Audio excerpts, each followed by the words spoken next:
Moi, c'est un très grand plaisir d'être ici. C'est dans cet auditorium très impressionnant, en tout cas plus impressionnant qu'une fourmi par la taille. Et c'est vrai que quand on pense aux fourmis, on pense tout de suite aux sociétés incroyables, à l'intelligence collective dont elles font preuve. Mais ce n'est pas parce qu'il y a une intelligence collective que les individus sont nécessairement stupides. Et là, vous avez un représentant d'une fourmi qu'on trouve au centre de l'Australie, du genre Melophorus, ça s'appelle. Et ces fourmis-là, quand elles sortent chercher leur nourriture, elles ne suivent pas de piste chimique, contrairement à d'autres fourmis. Et de la même manière que certaines fourmis, comme les Melophorus, qui ne suivent pas de piste chimique, elles n'utilisent pas d'information sociale, elles utilisent son information personnelle. C'est-à-dire, elle se fie principalement à sa propre vision. Et elle va apprendre le monde à sa manière en tant qu'individu et se développer elle-même et de façon différente des autres fourmis. Alors du coup, si on s'intéresse à une fourmi en tant qu'individu, on revient à la question de l'intelligence animale. Qu'est-ce qui se passe dans la tête d'un animal? Alors, de façon intuitive, on a généralement l'habitude de penser que les animaux sont plus ou moins intelligents, et généralement, bien sûr, l'humain, on met en général le plus intelligent, c'est nous qui avons inventé le mot intelligence d'ailleurs, et on tend à penser que plus ce sont de proches cousins, plus ils vont être intelligents. Donc, comme ce macaque, qui est un autre primate, alors il doit être bien intelligent, ça va. Si on passe sur les rats et les souris, donc des rongeurs, des mammifères, un petit peu comme nous, ça va, intelligent. Les oiseaux, comme les pigeons, on commence à entendre des choses, les pigeons sont un petit peu stupides. Les poissons, ouais, il y a l'idée que les poissons n'ont pas de mémoire, ce qui est complètement faux. Et alors, quand on arrive aux insectes, généralement, c'est « Ah bon, les insectes ont un cerveau et ils apprennent des choses ». Et donc aujourd'hui, on va essayer de voir un petit peu cette intelligence d'insectes, cette intelligence alien. Alors, comment on fait, si on ne veut pas se fier à notre intuition, pour essayer de quantifier un petit peu l'intelligence d'un animal? Eh bien, on peut lui poser des questions. C'est ce qu'ont fait les psychologues, hein, la psychologie expérimentale depuis plus d'un siècle, à poser des questions aux animaux, comme par exemple, voilà une question, peux-tu apprendre la géométrie de l'environnement? Donc comment on peut poser cette question? On peut mettre un animal dans un environnement rectangulaire. Par exemple, on sait ce qu'on a fait avec des fourmis, on les met dans un environnement rectangulaire et on a placé dans les coins un petit peu de nourriture. Donc vous voyez, en fait, la fourmi doit sortir par un des coins pour passer par un de ces tubes, et elle va trouver un petit peu de nourriture. Il y en a dans les quatre coins. Donc quand on met la fourmi pour la première fois dans cette arène rectangulaire, voilà ce qui se passe. Elle explore un petit peu partout, ça peut prendre jusqu'à 2 heures. Si l'expérimentateur est suffisamment patient, éventuellement, la fourmi va s'aventurer dans un de ces tubes, découvrir la source de nourriture, et alors on la remet dans son nid, elle ramène la nourriture au nid, toute contente. Puis après quelques minutes, elle ressort, prête à chercher de nouveau de la nourriture. Donc on la met une seconde fois dans l'arène rectangulaire, et là c'est ce qu'on observe. C'est pas parfait, mais c'est un petit peu plus rapide pour trouver un des coins. Si on la met une troisième fois, voilà ce qu'on a, une quatrième, une cinquième, de plus en plus rapide. Si on regarde les essais 6 à 22 dans ce cas-là, on voit ces résultats qui sortent. Effectivement, la fourmi n'est pas capable de retourner toujours dans le même coin, mais finalement, dans une arène rectangulaire, si vous n'avez rien d'autre comme information que la forme de l'arène, c'est le mieux que vous puissiez faire. Là, en soi, vous pouvez dire, OK, le long mur est sur ma droite, le mur court est sur ma gauche, et ça va vous amener soit dans ce coin-là, soit dans ce coin-là. Le fait que la fourmi ne fait pas les deux autres erreurs, ça montre que pour elle, ce n'est pas un carré, c'est bien un rectangle. Elle prend en compte quelque part une notion de gauche-droite, peut-être une notion de longueur. Elle a encodé la forme de son environnement. Alors, ce qui est bien après, c'est qu'on peut s'amuser à mettre plusieurs espèces et leur poser la même question. C'est ce qui a été fait d'ailleurs, c'est pour ça que j'ai choisi cet exemple, avec ces arènes rectangulaires. Toutes les espèces que vous voyez là ont été testées dans des arènes rectangulaires. Il y avait aussi des enfants, des poissons. Là, vous avez un exemple de poussin qui n'est pas représenté ici. Il y avait plusieurs espèces. Et alors, la plupart arrivent à résoudre le problème, c'est-à-dire qu'ils ne font pas toutes les erreurs, mais vous voyez des différences de vitesse d'apprentissage. Donc là, ce n'est pas exactement les données, mais c'est pour donner l'idée qu'on peut classer les espèces en fonction de leur vitesse d'apprentissage.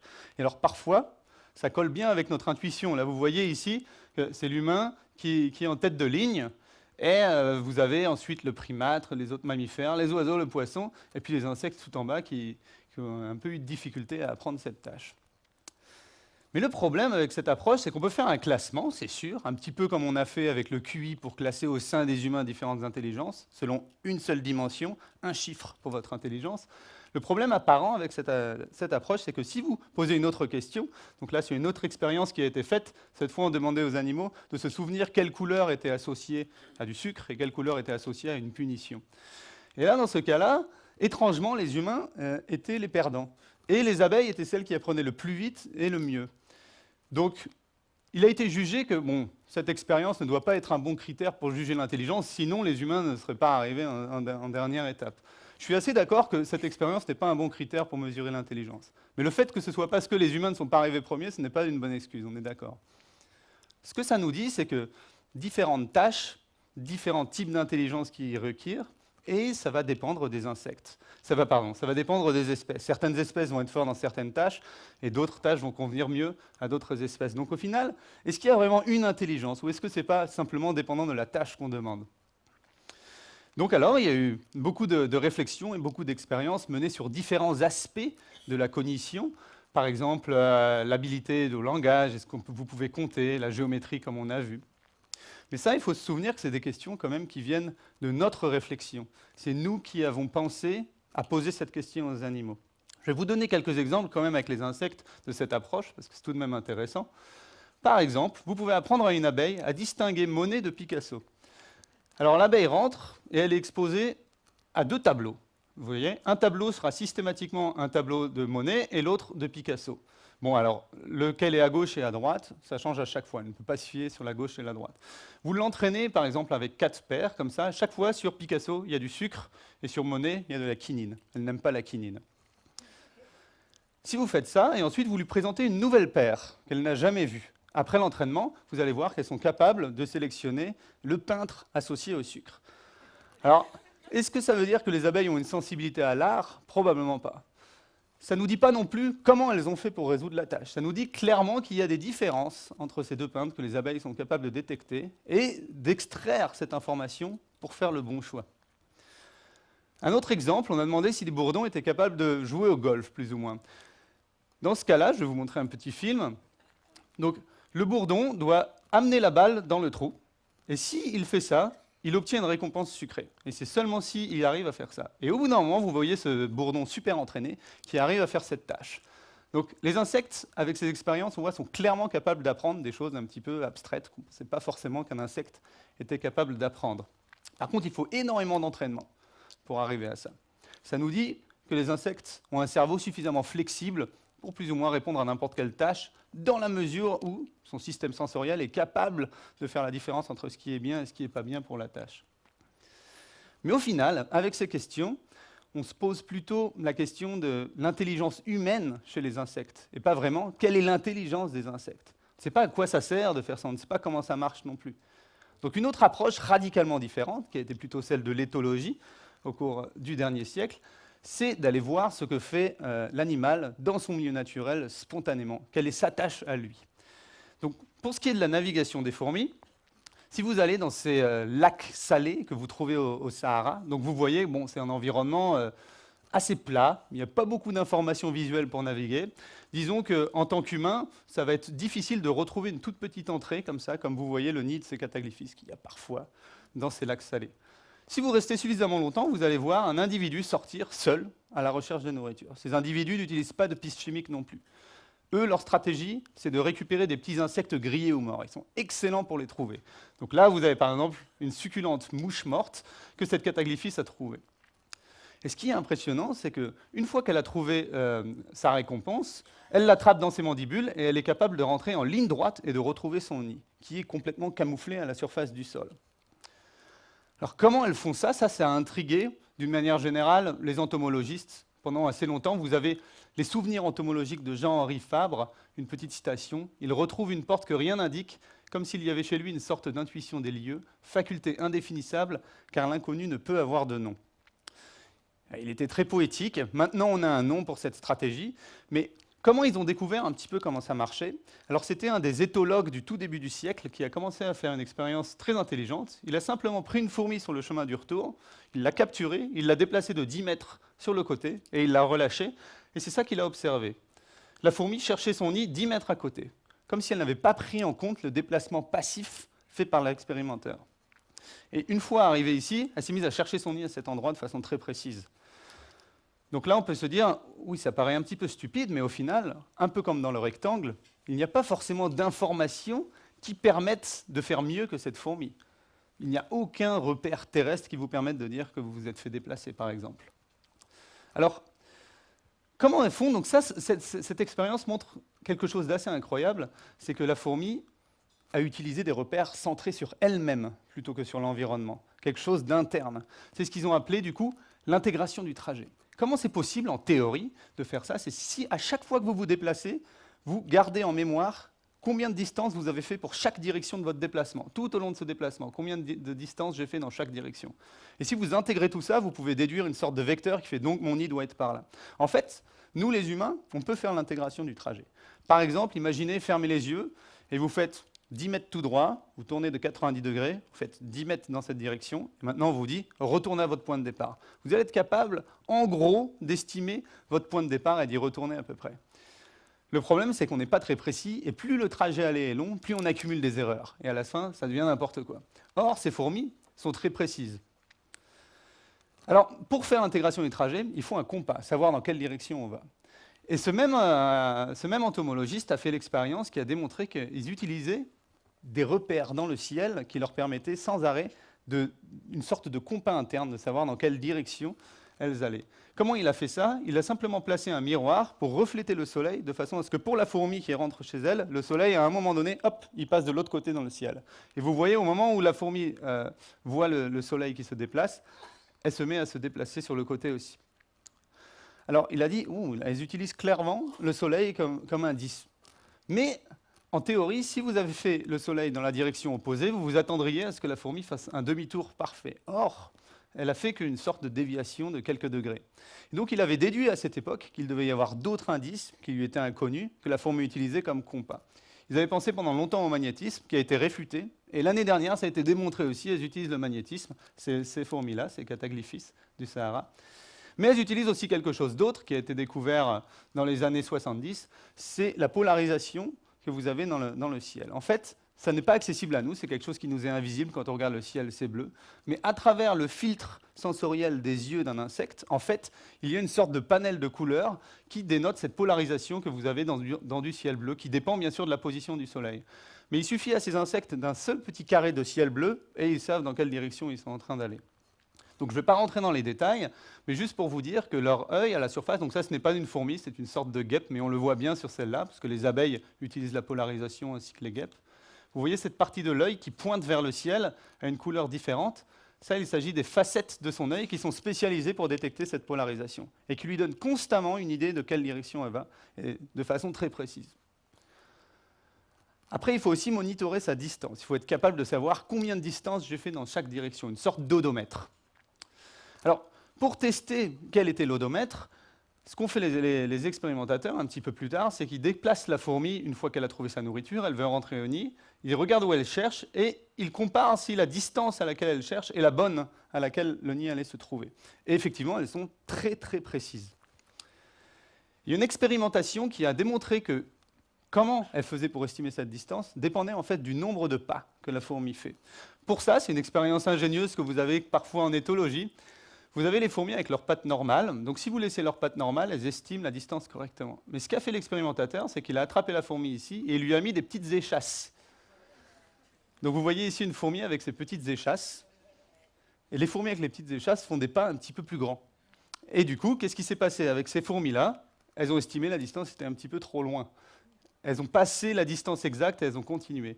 Donc ça démontrait bien qu'effectivement, une partie de l'information de distance, en tout cas, elle est dans le nombre de pas. Donc la fourmi, quand elle se déplace, cette fourmi-là, sans arrêt, elle monitore combien je fais de pas, dans quelle direction, et elle garde en tête, en intégrant ça, où est mon nid par rapport à moi.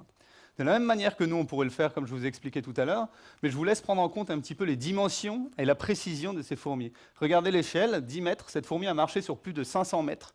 À l'échelle d'une fourmi, ça vous ferait à peu près 50 km à l'échelle d'un homme. Imaginez faire 50 km et garder en tête toutes les directions et les distances que vous avez fait de façon très précise pour pouvoir retrouver votre nid et y retourner en ligne droite. Donc là, par exemple, on peut voir cette sorte d'intelligence alien, si vous voulez, qui n'a rien à voir avec nous. Ça peut vous paraître stupide, vous pensez, mais En matière d'intégration du trajet, bien que beaucoup d'animaux la pratiquent, c'est sans doute cette espèce de fourmi qui est la meilleure de tous les animaux. On peut penser que c'est quand même un petit peu idiot, effectivement, parce que si on se fait déplacer, un coup de vent suffit et vous êtes perdu. Mais c'est parce que, comme je l'ai dit tout à l'heure, elle n'a pas accès à beaucoup plus d'informations. Et si vous, expérimentateurs, vous rajoutez par exemple des objets terrestres, ces cylindres, que la fourmi a eu le temps d'apprendre, vous allez voir que si vous déplacez la fourmi, aucun problème, elle est capable de retrouver son nid. Elle va utiliser les repères terrestres. Quelque chose qui montre qu'elle a été capable d'apprendre visuellement son environnement pour retrouver son nid. Alors cette fourmi-là en particulier vit dans les lacs salés, donc elle est excellente à l'intégration du trajet, et pas si forte à l'apprentissage visuel. Elle n'investit pas tant que ça. Elle est capable, mais ce n'est pas la meilleure. Si vous allez dans des environnements de ce genre-là, si vous regardez bien, vous pouvez trouver, ça c'est en Guyane française, mais c'est une fourmi qu'on va retrouver partout en Amazonie. C'est une fourmi qui s'appelle Gigantiops destructor. Vous voyez que les yeux sont considérablement plus gros pour celle-là. C'est d'ailleurs la fourmi avec les plus gros yeux qu'on connaisse à l'heure actuelle. Il y a 4000 facettes pour chaque œil. Et alors, quand elle se déplace ici, c'est assez incroyable. Vous allez voir que c'est très fortement basé sur l'apprentissage visuel. Et elle n'est pas très forte à l'intégration du trajet parce que quand vous vous déplacez dans ce genre de milieu, partout où il y a des feuilles, des choses comme ça, en plus la fourmi saute, donc elle accumule des erreurs beaucoup plus vite que sur un lac salé tout plat. Donc ça ne vaut pas tant que ça le coup d'investir sur l'intégration du trajet. Elle le fait cependant. Si vous prenez la fourmi et vous la déplacez de la même manière que la fourmi du désert, elle va commencer à s'engager dans la bonne direction, mais très rapidement, elle va voir qu'il y a un problème et elle va se mettre à chercher. Voici un petit film sur le terrain, donc en Guyane. Ça, c'est une fourmi qui rentre à son nid. Alors, elles peuvent aller chercher de la nourriture jusqu'à 20 mètres et regarder le nid qu'elles sont capables de retrouver ensuite. C'est juste cette petite entrée. Voilà, elle retrouve son nid depuis une distance de 20 mètres. C'est une route qu'elle a appris visuellement. Et quand on voit ça pour de vrai, là on se dit « Ah oui, c'était peut-être un peu idiot de les tester dans une arène rectangulaire, parce que où est la géométrie de l'environnement ici ?» Ça doit être quelque chose de complètement différent qui se passe dans son cerveau. Et comment un cerveau aussi petit peut faire une tâche si complexe? Parce que nous-mêmes, dans cette forêt, je vous promets, si vous faites 20 mètres, ça ressemble à rien, vous pouvez vraiment vous perdre. Et cette fourmi n'a pas trop de problèmes. Alors, on n'a pas fait tant d'études que ça, parce qu'il y a beaucoup de contraintes à étudier directement en Amazonie, les fourmis. Ce n'est pas évident, il y a des moustiques, et puis ces fourmis sont très sensibles au mouvement. Alors on a été étudier d'autres fourmis, comme celle que je vous ai présentée tout à l'heure, au centre de l'Australie. C'est des fourmis qui, elles, sont un petit peu équilibrées, parce qu'il y a une bonne information de compas dans le ciel, donc elles utilisent l'intégration du trajet. Et il y a aussi beaucoup d'informations terrestres, vous voyez tous ces buissons, qui fait qu'elle peut utiliser l'apprentissage visuel pour retrouver son nid également. Elle est à peu près équilibrée. Donc, de la même manière, les fourmis vont partir à l'extérieur, trouver une source et être capables de la ramener au nid. Ce qui est intéressant, c'est que si vous prenez un même individu, donc ce qu'on fait, c'est qu'on leur met des couleurs de peinture. Par exemple, ça peut être l'individu avec du bleu et du rouge. L'individu avec du bleu et du rouge, à chaque fois qu'il sort, vous suivez ce qu'il fait, vous regardez. Et vous allez voir, en fait, si vous laissez à chaque fois la nourriture au même endroit, il va se mettre à développer sa propre route. Différents individus auront différentes routes. Alors voilà un exemple. Alors ça, c'est ralenti 10 fois, parce que les fourmis qui courent vite. L'avantage, c'est qu'il suffit de leur donner un petit bout de cookie. Et là, la fourmi veut retourner à son nid. C'est la seule chose qui compte pour elle. Elle veut ramener le cookie à son nid. Donc vous contrôlez sa motivation assez facilement. Ça, c'est une bonne chose. Comme je vous disais, voilà en vitesse réelle. Vous voyez la fourmi ici. Le film n'est pas très bon, mais ça fait 1 mètre par seconde. Donc elle court très vite. Parce que le sol est très chaud. D'ailleurs, c'est ça leur stratégie. Elles sortent quand le sol est trop chaud pour toutes les autres espèces. Donc elles ne sont pas compétitives, pas agressives. C'est juste les seules capables de supporter des fortes températures. Et du coup, elles ramassent les insectes grillés qui n'ont pas pu supporter la température. C'est ça leur stratégie. Alors, comme je vous ai dit, elles sont capables de suivre des routes. Mais ce qui est impressionnant, c'est que lorsque vous avez la fourmi qui suit sa route, comme on a vu, vous pouvez la prendre, la capturer dans un tube. Vous pouvez la garder jusqu'à 7 jours chez vous. Et vous la relâchez à un endroit de sa route, elle la reprend, elle la reconnaît tout de suite et elle retourne à son nid. Vous pouvez l'attraper au nid, la relâcher au début, elle va refaire sa route, ou comme ici, vous pouvez l'attraper au début, la mettre au milieu, elle va finir sa route. Elle l'a apprise visuellement. Si vous prenez la fourmi et vous la relâchez sur le côté de sa route, vous voyez que c'est un petit peu plus difficile. Parce qu'il n'y a pas tant de familiarité, c'est un environnement un petit peu différent. Il faut savoir qu'un déplacement même d'1 mètre, d'un point de vue de fourmi ici, dans cet environnement où il n'y a que des petits buissons, ça peut être une scène déjà complètement nouvelle et différente. On voit quand même qu'elles sont un petit biais vers leur route, mais ce qui est impressionnant, c'est que dès qu'elles arrivent sur leur route, elles la reconnaissent et finissent par récapituler leur route. Elles accélèrent d'un coup sec, c'est évident, la reconnaissance. Là, ma scène est familière. Alors, pourquoi apprendre vite? Vous vous rappelez au début, quand on comparait les espèces animales, une des choses qu'on peut comparer, c'est la vitesse d'apprentissage. Derrière, ça sous-tend qu'on a l'intuition que plus on est intelligent, plus on apprend vite. Mais au final, il y a de fortes raisons, d'un point de vue écologique, quand vous regardez dans le milieu naturel, d'apprendre plus doucement. Si vous regardez chez ces fourmis la vitesse d'apprentissage, la route du retour vers le nid est apprise d'un coup. Il suffit qu'elle l'ait faite une fois, ensuite vous pouvez la reprendre, elle est déjà capable de la reconnaître, immédiatement, appris aussitôt. Par contre, quand il s'agit d'apprendre la route pour aller chercher la nourriture, c'est beaucoup plus lent, surtout si vous donnez des protéines plutôt que du sucre. Alors ça, c'est intéressant. Pourquoi? C'est parce que ce n'est pas garanti que vous avez trouvé une fois une nourriture ici, ce n'est pas garanti qu'il y en aura de nouveau. Du coup, peut-être que ça ne vaut pas le coup d'investir un effort d'apprentissage, surtout que vous allez vous retrouver et chercher à cet endroit très précis alors qu'il n'y a plus de nourriture. Par contre, si vous avez découvert de la nourriture une fois, deux fois, trois fois, c'est probablement que c'est une bonne source, et là, ça vaut le coup de commencer à investir. Donc, au final, d'un point de vue écologique, apprendre rapidement, c'est parfois contre-productif. En fait, quand on y pense, c'est assez terrible, parce que si vous avez une information qui est toujours vraie, on va dire que la nourriture est toujours là, ou la nourriture est toujours dans les arbres. Si vous avez une information comme ça, qu'est-ce que l'espèce devrait sélectionner? C'est une attraction innée pour les arbres. À coup sûr, il y aura de la nourriture dans les arbres, donc autant sélectionner quelque chose que la fourmi, la première fois elle sort, elle va dans un arbre. Ça ne sert à rien d'apprendre par elle-même, puisque c'est à tous les coups dans les arbres, à travers les générations.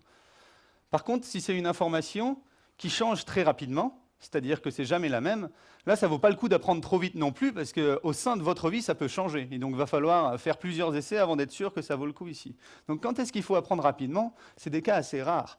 C'est les cas où vous pouvez être garanti que cette information va être valable pour toute votre vie, garantie, mais par contre, elle n'est pas valable d'une génération à l'autre. Typiquement, la position du nid. La position du nid chez les fourmis change d'une génération à l'autre, mais pour une fourmi donnée, ce sera toujours ici. Donc ça vaut le coup d'investir. D'un coup, j'apprends. Mais au final, vous voyez que l'idée que j'apprends vite parce que je suis intelligent n'est pas forcément bonne. Une bonne intelligence écologique, si vous voulez, est justement d'être capable de réguler cette vitesse d'apprentissage. Les protéines, c'est plus long à apprendre parce que typiquement, les protéines, c'est des petits insectes grillés pour ces fourmis. Et les petits insectes grillés, c'est rare qu'il y en ait un tas. C'est souvent un ici, un ici, un ici. Par contre, le sucre, c'est souvent dans les fleurs qu'elle récupère le nectar. Et souvent, s'il y a une fleur là, elle va aussi là être le lendemain. Ça vaut le coup d'investir un petit peu plus. Donc ça montre que de façon innée, elles ont cette habilité d'utiliser, si c'est du sucre ou des protéines, pour apprendre, pour réguler leur vitesse d'apprentissage. Mais ce n'est pas que inné, puisque si vous mettez beaucoup de protéines, la fourmi arrive et elle voit effectivement là un tas d'insectes morts. Et ben elle va investir plus dans l'apprentissage, bien qu'elle n'en ramène qu'un. Donc ce n'est pas la quantité de nourriture qu'elle a ramenée au nid, c'est la quantité qu'elle a vue à l'endroit qui est capable de réguler son niveau d'apprentissage. Donc on voit que c'est non seulement les insectes apprennent, mais ils sont aussi capables de réguler la vitesse d'apprentissage en fonction de leur expérience personnelle. Alors là, c'est pour vous montrer un petit peu les outils dont on dispose maintenant. Il suffit maintenant d'une caméra à point qu'on a au bout d'une tige, et vous avez des trackers qui détectent automatiquement la position de la fourmi, ce qui nous permet de quantifier la vitesse, combien elle tourne, des choses comme ça sur le terrain, ce qui est très pratique. Je vous donne un autre exemple de ce que peut faire ce tracker. C'est un outil développé assez récemment, et c'est pratiquement aussi fort que l'œil humain, j'ai envie de dire. Donc vous voyez, même quand la fourmi se déplace dans des sols un petit peu encombrés comme ça marche bien. Un autre outil qu'on a, c'est avec les LiDAR scans, vous connaissez peut-être, ça nous permet maintenant de reconstruire des environnements en 3D assez rapidement, en quelques heures. On pourrait reconstruire cet auditorium avec vous dedans en 3D en quelques heures si vous ne bougez pas trop pendant que le scanner fait son travail. Du coup, ce qu'on a fait, c'est qu'on a reconstruit les environnements autour de certains nids de fourmis avec lesquels on faisait des expériences. Ici, on est à Séville. C'est une autre fourmi du genre Cataglyphis qui vit autour de Séville. Vous voyez cet environnement, c'est le même genre qu'en Australie, c'est un petit peu l'équivalent écologique, elle fait un peu les mêmes choses. Donc ça, c'est le vrai environnement, et là, l'environnement reconstruit avec le scanner. Et cet environnement reconstruit, il a l'avantage de vous permettre d'obtenir le point de vue de n'importe où dans l'espace. Vous pouvez voir à quoi ça ressemble. Par exemple, voilà un point de vue dans l'espace de cet environnement. Vu qu'on a traqué le trajet de la fourmi et que les yeux de la fourmi sont fixes sur sa tête, on peut déduire où est-ce que les yeux sont dans cet environnement. Et si vous regardez, vous faites un petit modèle de l'œil, vous pouvez reconstruire son expérience sensorielle. de cette fourmi. Et vous pouvez le faire pour toute sa vie. La première fois qu'elle est sortie, c'est que vous étiez là, et puis vous pouvez suivre les fourmis individuellement. Donc là, je vais vous montrer une vraie route de fourmis qui a été reconstruite. Alors il faut savoir maintenant, imaginez-vous, ça c'est le genre d'information qui arrive à son œil. Imaginez-vous que cette fourmi, après qu'elle ait fait cette route une fois, si vous la prenez, vous la déplacez à un autre endroit, elle se trouve perdue, mais dès qu'elle arrive sur sa route, elle est capable de la reconnaître visuellement et de la reprendre. Moi, je pense que ça, c'est une tâche complètement impossible pour un homme. En tout cas, pas en un coup. Il va falloir beaucoup d'entraînement pour apprendre cette séquence d'images parce qu'elles se ressemblent toutes. Vous allez à un autre endroit, ça ressemble énormément. Du coup, la question, comment font-elles? Alors, il y a plusieurs solutions, en fait. C'est rarement juste une solution à un problème, c'est distribué un petit peu dans la constitution entière de la fourmi, et pas seulement dans le cerveau, il y a aussi dans le corps. Énormément de l'intelligence des animaux est en fait incorporée, plutôt qu'être dans le cerveau uniquement. Au début, on a pensé pendant longtemps que les fourmis ont une résolution très basse. Et c'est vrai, elles ont une résolution très basse. Alors on se disait, waouh, elles arrivent à faire ça malgré leur résolution si basse, elles voient très flou. Donc vous avez des expériences qui quantifient un petit peu la résolution. 3,5, ça veut dire à peu près, pour une omatidie qui va vous donner une sorte de 1 pixel, une information, c'est 3,5 degrés. Donc on est à peu près 10 000 fois en dessous de notre FOVEA. C'est vraiment très flou. Vous avez une photo ici qu'on pourrait dire humain. Donc ça, c'était la maison où on habitait quand on faisait dans laquelle on habitait quand on faisait les expériences en Australie. On est à 20 mètres de cette maison. Et là, c'est une photo où le centre est un petit peu plus net, comme la FOVEA de notre œil, et le tour est un petit peu plus flou. Si vous prenez maintenant une photo avec un large champ visuel, comme les fourmis, qui ont un champ visuel à 360 degrés, mais vous baissez la résolution pour arriver à peu près à ce que l'œil de la fourmi peut percevoir, ben vous voyez que cette maison, qui vous paraissait très saliente pour vous, humains, disparaît en fait complètement. Donc, c'est vraiment une façon de voir le monde très différente. Avec ce genre de photos, j'ai réalisé notamment à quel point notre façon de voir le monde était très biaisée. En fait, ça, c'est une façon un petit peu plus objective. En vérité, la maison n'est pas saliente du tout dans l'environnement. C'est mon cerveau qui la met en valeur. Et alors, de façon intéressante, on a testé avec des modèles, on a essayé de regarder à quel point, quand on change la résolution de l'image, c'est efficace pour reconnaître une scène. Et de façon surprenante, ça paraît un petit peu barbare, mais c'est très simple. Vous avez ici un plus grand champ degré. Donc, si vous arrivez à 360, ça veut dire que vous couvrez tout autour de vous. Vos yeux couvrent tout autour de vous. 36, et vous voyez juste une petite fenêtre devant. Donc, on voit qu'en blanc, c'est là où c'est le mieux pour reconnaître la scène. En noir, c'est que vous faites plein d'erreurs, vous ne reconnaissez pas la scène. Et en fait, on voit qu'il faut clairement un grand champ visuel. C'est là où on a le plus de blanc. Par contre, ce qui est intéressant, c'est sur la résolution. On pourrait penser au début que plus vous avez une haute résolution, mieux c'est. Or, on voit un compromis. En fait, une trop basse résolution comme celle-là, effectivement, c'est nul. Vous commencez à reconnaître tout partout. Vous avez l'impression, là, c'est juste 2 pixels. Vous avez l'impression que tout est familier. Le problème, si vous avez une trop haute résolution, c'est que vous avez beau avoir appris une scène comme il faut, si après on vous déplace d'1 mètre, vous n'êtes plus capable de la reconnaître. Vous êtes noyé dans les détails, en fait. Et du coup, il y a ce compromis de résolution où on obtient les meilleurs scores. Ici, en rouge, c'est là où est à peu près l'œil de la plupart des insectes qui naviguent en utilisant la vision. Ils rentrent un petit peu dans ce compromis. Et c'est plutôt flou, autour de à peu près 1 degré, 1 pixel. Vous allez voir. Je vais vous montrer. Ça, c'était l'exemple que je vais vous parler maintenant, qui m'a convaincu qu'effectivement, moins peut être plus. Ces méduses cubozoaires, je fais juste une petite parenthèse, je reviens aux fourmis tout à l'heure. Ce sont des méduses qu'on trouve un petit peu partout dans les eaux tropicales. Elles ont 24 yeux. Et alors en fait, on ne le voit pas sur cette photo, mais là, en fait, sous son manteau, il y a des petites structures comme celle-là. Voilà, donc là, vous avez un schéma de structure. Elles ont 4 structures comme ça. Et chaque tache noire, il s'agit en fait de pigments qui sont capables de capter la lumière. Et l'œil intéressant là, dont je voulais vous parler, c'est celui-là, puisqu'en fait, il pointe toujours vers le haut. Peu importe la position de la méduse, il pointe vers le haut, parce que ça, c'est un cristal qui tombe. Donc, vous avez cet œil qui pointe vers le haut. Il a, en gros, un champ visuel de 100 degrés, mais avec la diffraction de la surface de l'eau, ça couvre une parfaite hémisphère. Donc, en gros, vous voyez tout ce qu'il y a à la surface. Ces méduses-là, elles chassent dans les mangroves. Donc il ne faut pas qu'elles s'éloignent trop des mangroves, mais il ne faut pas non plus qu'elles se rapprochent trop, parce que sinon elles se trouvent emmêlées dans les racines. Elles sont juste un petit peu entre les deux. Et c'est d'autres chercheurs qui ont pu montrer, en prenant des photos sous l'eau de la canopée, donc de cette mangrove, ils ont pu voir que quand vous éloignez la méduse des mangroves, les méduses tendent à se rapprocher. Et ils ont modélisé un petit peu ce qui est percevé à basse résolution. Et vous voyez, en noir, ce serait là où il y a des arbres. Et donc ça va déclencher une réponse par là. Alors comment? C'est mystère, parce que les méduses n'ont pas de cerveau. Donc on ne sait pas encore comment, mais en tout cas, elles sont capables d'utiliser la vision pour se placer à bonne distance des mangroves. Mais ce qui est intéressant, c'est que si vous regardez leur œil, il a un cristallin, un petit peu comme nous. Donc ça va focaliser la lumière sur un point de focale ici. Ce qui est bizarre, c'est que leur rétine n'est pas sur le point de focale. Il est décalé. Donc c'est exactement ce que vous voulez faire si vous voulez faire une image floue. Donc on dirait que ces animaux-là préfèrent l'image floue à l'image plus nette qui est capable de leur fournir leurs yeux.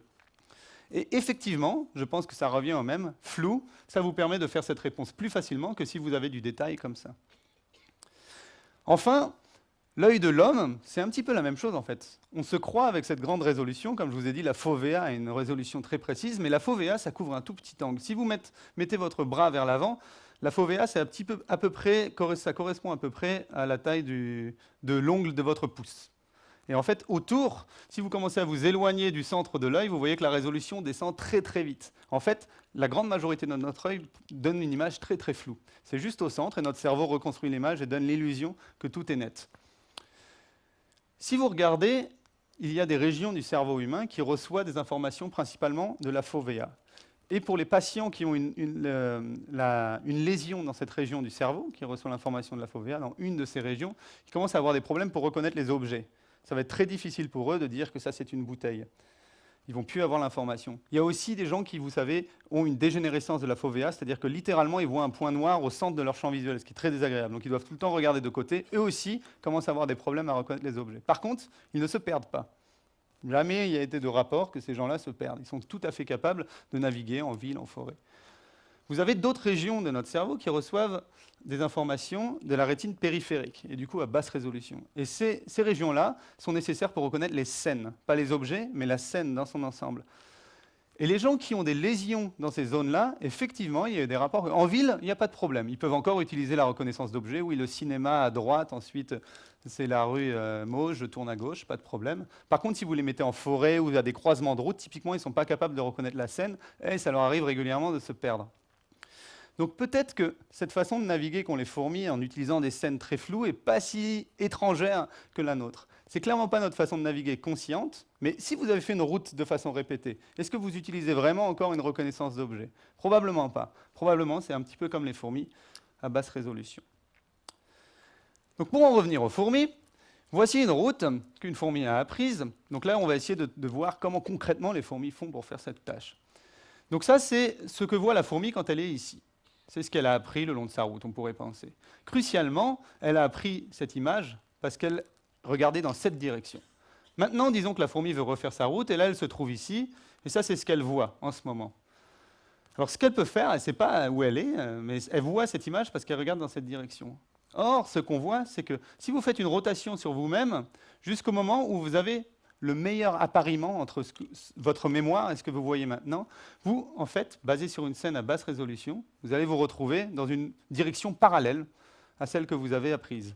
Donc, on pourrait penser à une hypothèse très simple qui est en fait la fourmi, c'est simplement, quand elle voit une vue familière, elle avance, et si la vue n'est pas familière, elle tourne. Aussi simple que ça. Ce qui nous avait mis sur la voie, c'est que quand la fourmi se déplace, parfois, elle fait ce genre de comportement. Particulièrement si vous avez changé l'environnement visuel ou si vous l'avez déplacée et qu'elle se retrouve dans un endroit non familier. Elle scanne son environnement avant de prendre une décision et de partir. Bon, ça aussi, c'était du ralenti. Là, vous avez une vitesse réelle. Elle va faire 2 scans, un ici, un ici. C'est les fourmis d'Australie encore, c'est là. Vous voyez, c'est assez rapide. Donc, vive les caméras à haute définition temporelle. Ce qu'on a observé en plus de ces scans, c'est que leur trajet fait tout le temps des oscillations entre gauche-droite, une sorte d'oscillation permanente, un peu comme on fait en vélo en fait. Et ça nous a mis sur la voie d'un modèle. Alors un modèle, c'est simplement mettre une hypothèse dans un circuit informatique et le tester pour voir si votre hypothèse tient debout, simplement pour tester une hypothèse. Donc là, l'idée, c'est que la fourmi a en son sein un oscillateur qui alterne entre gauche-droite. Et en fonction de la familiarité de la vue qui lui est présentée, donc elle a mémorisé certaines vues, ensuite vous lui présentez une vue. Si la vue est familière, ça va plutôt inhiber l'oscillateur, donc vous allez aller plutôt droit. Si la vue n'est pas familière, ça va exciter votre oscillateur, vous allez vous mettre à tourner. Quand on fait ça dans un modèle, on arrive à reproduire des routes réelles de fourmis. Ça marche. Donc ça, c'est déjà bien, une preuve de concept. Mais le modèle est rarement aussi bon que les fourmis. En fait, ils sont nuls par rapport aux fourmis. Ils font souvent des erreurs. Là, vous avez une erreur. Et ce qui est intéressant, c'est que le modèle lui-même, quand il fait une erreur, il se met à scanner, comme on observe chez les fourmis quand vous les déplacez dans un environnement non familier. Ça, c'est intéressant parce qu'on n'a pas cherché à reproduire ce comportement. Il est apparu gratuitement de notre hypothèse. Donc ça, souvent, c'est des bons signes, ces propriétés émergentes. Ce que ça nous dit aussi, c'est que vous pouvez avoir un comportement qui a l'air très discret, enfin très spécifique. Alors on va tout de suite penser, c'est le cerveau qui a dû ordonner la commande, déclenche ce comportement très spécifique. Or là, notre modèle n'a pas de telle commande, c'est simplement le même modèle d'oscillation. Vous vous retrouvez dans un environnement non familier, l'oscillateur est fortement stimulé, et puisque la fourmi ne peut pas faire de slide, elle se retrouve à s'arrêter et à scanner l'environnement spontanément. En fait, pour l'anecdote, comment on a découvert ça? On avait poussé un petit peu plus loin le test de cette hypothèse en l'implémentant dans un petit robot qui est juste un téléphone avec une caméra panoramique. Donc le robot apprend une route dans l'environnement réel, ensuite on le remet et on regarde avec cet oscillateur s'il est capable de reproduire la route. Et parfois le robot se perdait et là il devenait complètement fou, il faisait des gros tours sur lui-même. Et c'est là où on a réalisé, il scanne comme les fourmis. Alors, je ne vous ai pas encore parlé de comment ça marche vraiment dans le cerveau. Là, on a des idées de peut-être une sorte d'algorithme qui doit être implémenté quelque part dans le cerveau. Mais comment concrètement c'est implémenté? Alors là, il faudrait quand même que je fasse une petite notion qui est assez intéressante parce qu'on ne réalise pas ça. Vous avez sûrement déjà vu ce genre d'image d'IRM fonctionnelle où vous pouvez voir l'activité des corps cellulaires des neurones quand vous mettez quelqu'un dans un IRM. Et en fonction des tâches, vous lui demandez de lire ou de répondre à certaines tâches et vous pouvez déduire quelles zones correspondent à quelle tâche. Mais en fait, quand on fait ça, c'est très très grossier par rapport à la taille d'un neurone. Si vous zoomez un petit peu dans cette fenêtre, donc voilà l'image que vous avez, et puis vous zoomez encore dedans, donc là on obtient un pixel. Les bons IRM, maintenant il y en a des un petit peu mieux, mais des bons IRM, souvent un pixel c'est 2 mm sur 2 mm, d'accord? Et dans un pixel 2 mm sur 2 mm, vous pouvez mettre 4 cerveaux de fourmis entiers, pour vous donner une idée. Et les cerveaux de fourmis sont constitués jusqu'à 1 million de neurones. Et chaque neurone peut faire jusqu'à 100 000 connexions. Maintenant, dites-vous que la taille des neurones des fourmis, c'est la même que pour nous. Donc vous voyez maintenant à quel point c'est grossier comparé à l'échelle cellulaire des neurones. Alors, l'avantage avec les insectes, c'est qu'il y a maintenant des technologies qui permettent de décrire, de regarder, d'observer, ou même de manipuler le cerveau en temps réel. Des choses qui ne sont pas forcément accessibles chez toutes les espèces, et chez certaines espèces d'insectes, c'est possible. Là, vous voyez par exemple les neurones de sortie d'une sous-région du cerveau. Vous voyez, chaque couleur représente un neurone. Bon, deux, il y en a un à gauche et un à droite, un dans chaque hémisphère. Vous voyez un petit peu la complexité des neurones. En réalité, ça correspond rarement au schéma simplistique qu'on étudie à l'école. Alors, c'était une sorte de saint Graal d'avoir le connectome. Le connectome, c'est-à-dire l'ensemble des connexions du cerveau d'un animal. Donc dans les années 80, ils avaient déjà un petit ver qui s'appelle C. elegans, qui a 200 neurones, et ils avaient les neurones avec toutes leurs connexions. Et pourtant, ça c'était il y a 30 ans, 40 ans, on n'est toujours pas capable de comprendre comment marche le cerveau de ce ver, bien qu'il n'y ait que 200 neurones. Là, il s'agit d'une petite mouche, la mouche drosophile, qui, elle, a à peu près 400 000 neurones. Donc là, ça devient largement compliqué. Bon, là, d'ailleurs, c'est la larve aussi que vous avez ici. Mais vous voyez qu'en fait, même un ver avec 200 neurones, ce qui est beaucoup plus simple que le cerveau d'un fourmi, avoir ce saint Graal, tout le connectome, en fait, ça ne nous dit rien. C'est pas comme si on appuyait sur play et ça marchait. Il nous manque énormément d'informations, en fait. Par contre, c'est un très bon outil pour faire des expériences et tester des hypothèses. Donc là, je vais encore faire une parenthèse hors des fourmis et parler de ces larves de drosophiles, des tout petits asticots qui font... allez, celui-là, il fait 4 mm de long parce qu'il a 4 jours. Bon, moins intelligent, vous allez me dire, qu'une fourmi. Et ils sont bons à avancer.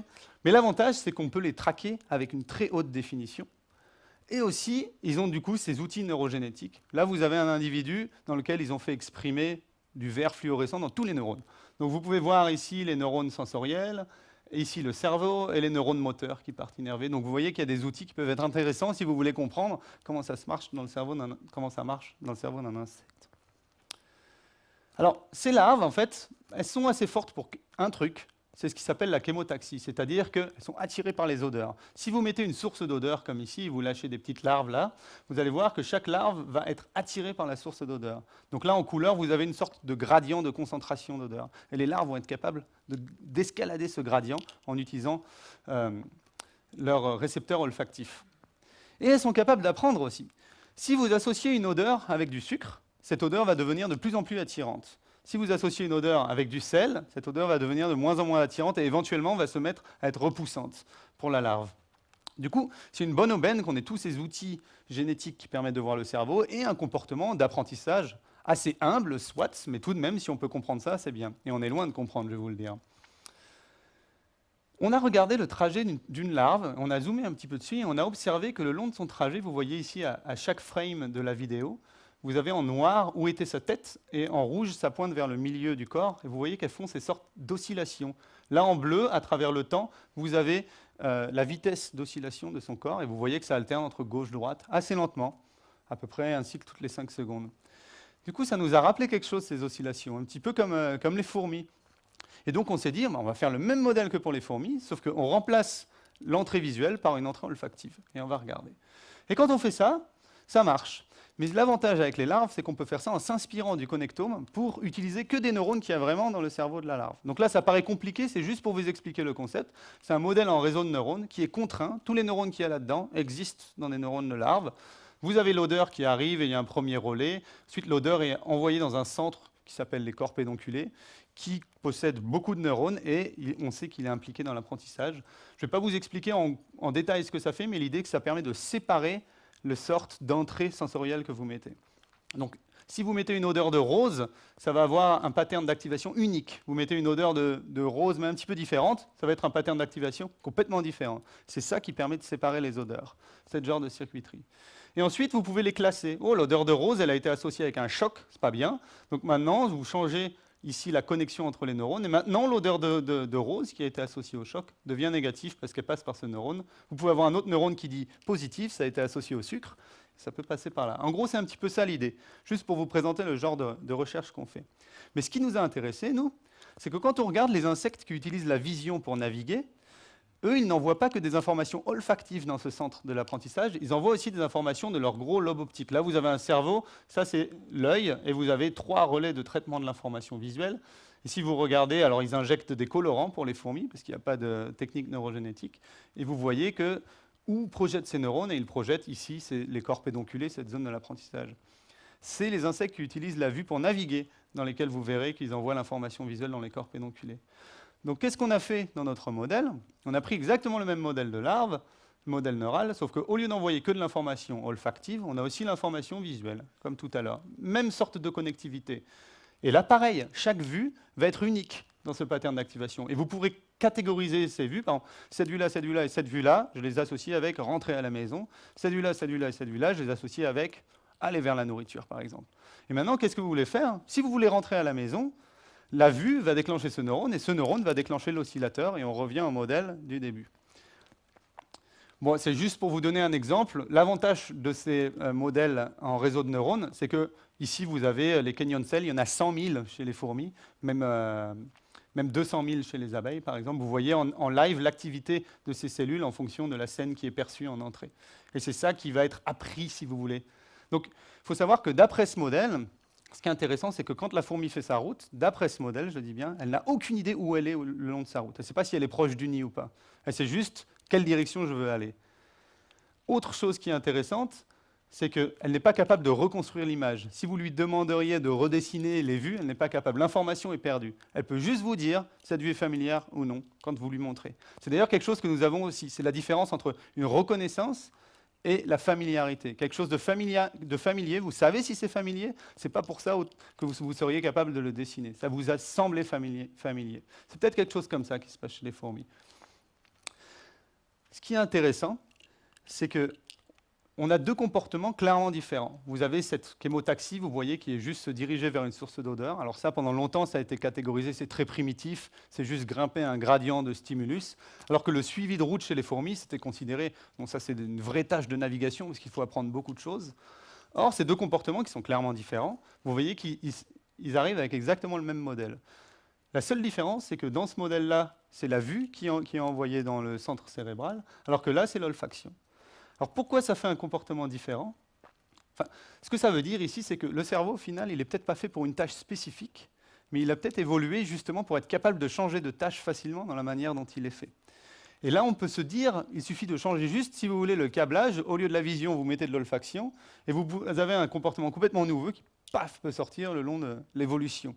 Donc, vous n'êtes pas obligé, peut-être avec la façon dont est fait notre cerveau, c'est simplement quelque chose qui marche un peu quoi que vous fassiez. Et si vous changez le câblage, ça fait autre chose, mais ça fait autre chose, quelque chose de significatif. Pourquoi il y a cette différence concrètement? Ça ne vient pas du cerveau, ça vient de la différence entre la vision et l'olfaction, c'est-à-dire que avec l'olfaction, si vous percevez les concentrations d'une odeur, si vous faites une rotation sur vous-même, ça ne change pas grand-chose, c'est la même concentration. Par contre, si vous vous déplacez comme ça, vous vous approchez par exemple de la source d'odeur, c'est là où ça va changer ce que vous percevez. Alors que pour la vue, c'est un peu l'inverse. Si vous vous déplacez, la vue change, mais pas énormément. Alors que si vous faites une rotation, ce qui est projeté sur ma rétine change complètement. C'est de ce fait-là que vous avez des comportements différents qui émergent chez l'animal. Alors, soit dit en passant, maintenant, vous allez complètement m'accuser d'être pro Descartes et que les animaux sont des machines très simples. On n'accède pas du tout à la subjectivité des fourmis. On ne sait pas concrètement ce qu'elles ressentent subjectivement. Mais ce qu'on sait, c'est qu'elles sont beaucoup plus intelligentes que nos modèles. Là, on expliquait un suivi de route, mais les fourmis font beaucoup d'autres choses. Et d'ailleurs, leur cerveau est beaucoup plus complexe que notre modèle. Ça, c'est le modèle vers lequel on espère se diriger, qui est encore ultra simpliste, à côté d'un véritable cerveau d'insecte. Pour ce qui est des comportements, je vais finir en vous parlant rapidement de deux expériences qui montrent un petit peu ce qu'elles sont capables de faire, notamment une, on va voir où elles s'occupent, comment elles gèrent quand il y a des coups de vent qui les envoient valser. Et l'autre, c'est, il y avait une publication qui est sortie qui disait les fourmis peuvent rentrer à leur nid en arrière, en tirant une charge. Ce qui, si vous réfléchissez, casse complètement notre modèle. Donc c'est quelque chose qu'on voulait vérifier. Alors, pour le vent, eh bien, on est allé en Australie, parce qu'effectivement, ça arrive fréquemment, parce que vous avez ce soleil de plomb en été qui réchauffe très vite le sol, et du coup, ça crée ces courants thermiques, et entre ces courants thermiques, ça fait souvent des bourrasques de vent, en fait. Et ça nous arrive fréquemment dans nos expériences, pendant que vous suivez votre fourmi, enfin, pour le test crucial, hop, de la voir se faire balayer et de ne plus pouvoir la retrouver. Donc on s'est dit, pourquoi pas faire une expérience directement là-dessus. Alors, c'est juste une démonstration des coups de vent assez fréquents. Voici un magnifique setup en Australie qu'on avait. Et parfois, vous arrivez le lendemain, et voici le setup. C'est assez violent. Ouais. Alors, comment on a fait? On a utilisé un souffleur de feuilles. Alors là, vous avez le nid de fourmis. Et on a déposé des cookies juste autour. Donc les fourmis, quand elles sortent, ah, un cookie, super. Elles prennent le cookie, elles veulent retourner à leur nid. Mais c'est là où on arrive avec le souffleur de feuilles, juste avant qu'elles rentrent au nid. Alors, la tâche, c'est d'arriver à la souffler sur cette planche-là ou cette planche-là. Là, ils visent clairement celle-là, soit vers le sud, soit vers le nord. Donc la fourmi est projetée, elle tape contre la planche et elle tombe, ici vous pouvez le voir en blanc, là, en fait il y a un trou. Donc elle tape contre la planche et elle tombe dans ce trou profond où elle ne peut rien reconnaître. Si les fourmis ont encore leurs cookies dans les mandibules, et la plupart le gardent, ce qui est assez incroyable, on va aller les tester. Ça, je crois que c'est juste une petite vidéo en slow motion d'une fourmi qui s'est fait souffler, qui est rebondie, vous la voyez, qui est passée. Alors pour le test, ce qu'on fait, alors là vous avez une vue du dessus, vous avez le nid, là où à peu près sont les cookies, on les souffle soit vers le nord, soit vers le sud. Et ensuite, quand elles sont on les attrape ici, et on se déplace d'une centaine de mètres dans un endroit qui, on pense, est complètement inconnu pour la fourmi. On la relâche et on regarde dans quelle direction elle va. Et alors, les fourmis qui ont été soufflées vers le nord, elles tendent de cet endroit à repartir vers le sud. Et les fourmis qui ont été soufflées vers le sud, elles tendent à repartir vers le nord. Donc clairement, elles ont acquéri de l'information à propos du déplacement passif qui s'est opéré. Donc à un moment, on a cru génial, on a trouvé le rôle des ocelles. Les ocelles, c'est des petits yeux, on ne sait pas à quoi ils servent sur les fourmis. Et on sait qu'il y a des gros neurones très rapides, on pensait que c'était ça. On a testé en mettant de la peinture sur les ocelles, elles y arrivent tout aussi bien. C'est pas ça. Bon. On a testé plusieurs endroits, plusieurs nids, c'est très robuste comme réponse. Vous ne savez pas comment ça marche. Ce qu'on a observé, donc là vous avez une vidéo ralentie 30 fois, c'est que juste avant que vous la soufflez, elle tend à faire ce comportement, alors clutching en anglais, je ne sais pas trop comment traduire ça, où elle s'accroche, comportement d'accroche, elle écarte les pattes, elle baisse son corps pour essayer de résister. Et voilà, si l'intensité du vent augmente, elle part quand même. Et on s'est dit peut-être qu'elles obtiennent l'information pendant cette période plutôt que pendant le déplacement. Alors ce qu'on a fait, c'est que On les soufflait toujours autour du nid, mais cette fois, on avait placé une petite écran rouge qui fait que nous, on peut les voir à travers, mais elles ne peuvent plus percevoir le ciel parce qu'elles ne perçoivent pas le rouge. Donc pour elles, on leur couvrait l'information céleste, comme je vous ai dit au début, l'information du coup de compas pour elles. Par contre, la couverture qui leur empêchait de voir le ciel était que juste autour du nid. C'est-à-dire qu'on les soufflait par-dessous, et la fourmi était déplacée de 3 mètres comme d'habitude, avec le ciel ouvert pendant le déplacement. C'était juste au moment où elle faisait son comportement d'accrochage qu'elle n'avait pas accès au ciel. Et là, si vous relâchez les fourmis, on n'avait plus l'effet. Elles ne tendaient plus à aller dans la direction opposée du vent. Donc c'est important ce moment où elles s'accrochent. On a fait l'expérience inverse pour voir, c'est-à-dire qu'on a laissé les fourmis s'accrocher, mais on n'a pas augmenté l'intensité du vent, on les a directement attrapées ici. Donc elles ne se sont pas fait déplacer. On les a relâchées comme d'habitude à l'endroit inconnu, et là, on avait l'effet comme si elles avaient été déplacées, alors qu'elles n'ont pas été déplacées. Donc en fait, c'est juste pendant ce moment qu'elles sont capables. Je trouve ça assez joli comme exemple, parce que l'information qui permet ça, c'est elle qui ouvre une petite fenêtre temporelle grâce à ce comportement, où l'information est disponible à ce moment-là. Et c'est là où elle va le stocker en mémoire. Alors après, c'est pas si facile, parce que parfois, les fourmis se font souffler de face, ou de dos, ou de profil, c'est complètement aléatoire. Et on a vu que, dans tous les cas, elles y arrivaient. Mais du coup, c'est compliqué, parce que vu qu'on la déplace et qu'on la relâche au loin, ce qu'elle a dû mémoriser, c'est pas si le vent vient de la gauche ou de la droite, de devant ou de derrière, elle a dû mémoriser le vent vient de l'est ou du sud. Mais la façon dont elle détecte le vent, elle est égocentrique. Égocentrique, ça veut dire centré sur moi-même. Donc je sais si le vent vient de la gauche, elle le détecte sûrement à la base de leurs antennes, qui est prise par le vent, et peut-être aussi des poils qu'elles ont sur leur corps, mais dans les deux cas, ça leur donne une information gauche-droite, des choses comme ça. Par contre, comme on a vu, la fourmi sait quelle est l'orientation de son propre corps. Du coup, elle doit faire le transfert. Par exemple, le vent vient de ma gauche, moi je fais face au sud, et du coup, ce que je vais mémoriser, c'est que le vent vient de l'est. Et ça, je l'ai mémorisé, et hop, je me fais souffler. Oh, c'est inconnu. Allez, je tente vers l'est. Alors, comment ça marche? Bon, pour ce coup-là, on commence à avoir une idée dans quelle partie du cerveau. Ah, ça, c'est juste pour le plaisir d'aller voir se faire souffler.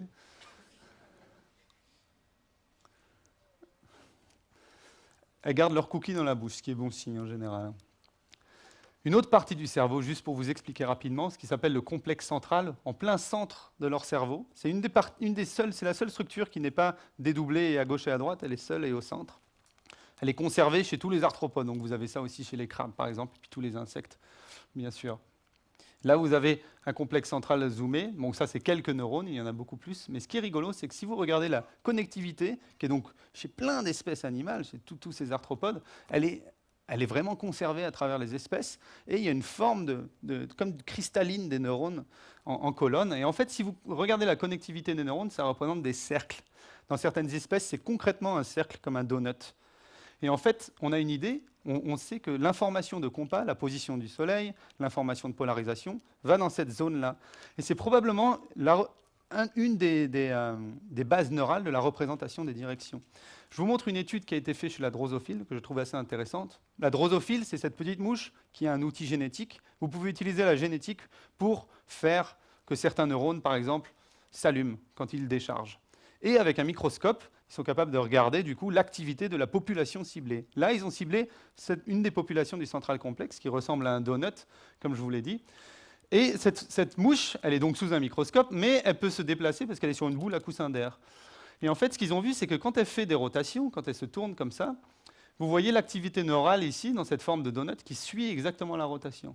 Ici, vous avez en bleu, en bleu, c'est la rotation physique qu'a fait la mouche sur la boule, et en rouge, c'est la rotation déduite en regardant cette activité neurale. Donc en fait, il y a une activité neurale qui concrètement garde une notion de la direction. Donc si vous vous tournez, ça va contrebalancer pour toujours maintenir une notion des directions. Si vous avez maintenant le compas céleste qui vient dedans, ça veut dire que vous pouvez être soufflé par le vent, vous savez exactement où était ça. Vous avez juste besoin de faire une association, ma gauche, ok, je stocke cette information ici, vous pouvez me souffler, derrière je suis capable de retrouver cette direction en utilisant mon compas.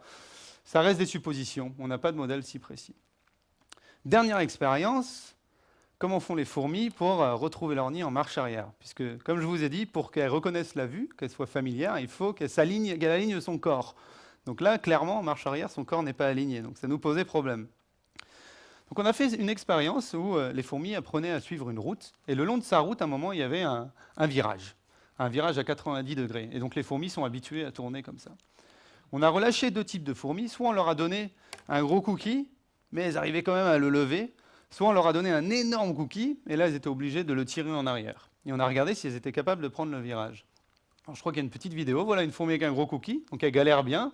Par contre, effectivement, elle a été dans la bonne direction. Là, vous avez une fourmi avec un énorme cookie qui le tire en arrière. Par contre, elle ne prend pas le virage, celle-là. Si vous voulez une petite quantification des données qu'on demande de faire en sciences, les fourmis qui étaient capables de marcher en avant, vous voyez qu'elles font le virage. La plupart des fourmis ont bien tourné. Les fourmis avec des gros cookies qui devaient le tirer en arrière ont continué tout droit et n'ont pas tourné comme d'habitude. Donc non, en arrière, elles n'ont pas accès à autant d'informations qu'en avant. Mais du coup, comment elles font pour retrouver leur nid? Et là, on était un peu... on n'avait pas trop d'idées comment c'est possible, parce qu'effectivement, si vous attendez suffisamment longtemps, elles retournent au nid tout de même. Et en fait, c'est les fourmis qui nous ont donné la solution. Vous voyez ce qu'elle fait. Là, une fourmi en arrière qui va dans la mauvaise direction. Il arrivait parfois, sous la caméra, que les fourmis nous ont montré ça. Elle lâche le cookie, elle regarde un coup dans la bonne direction, ensuite elle revient à son cookie et elle corrige son trajet en arrière. Vous avez un autre exemple ici, vous avez la fourmi qui se trompe, tire son cookie.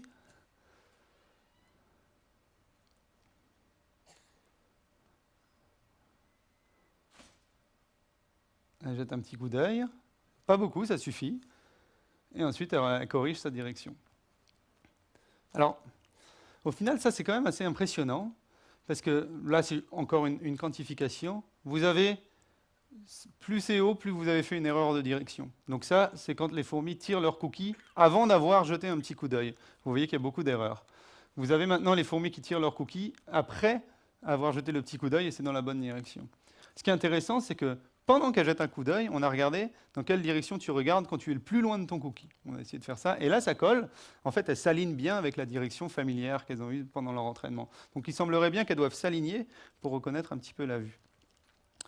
Mais ce qui est impressionnant quand même avec cette histoire, c'est quand vous regardez, ça demande l'interplay, ça demande l'orchestration de plusieurs aires cérébrales et beaucoup de mémoire, en fait, puisque forcément, elle doit utiliser la mémoire de la route qu'elle a apprise pour pouvoir la reconnaître quand elle jette un coup d'œil.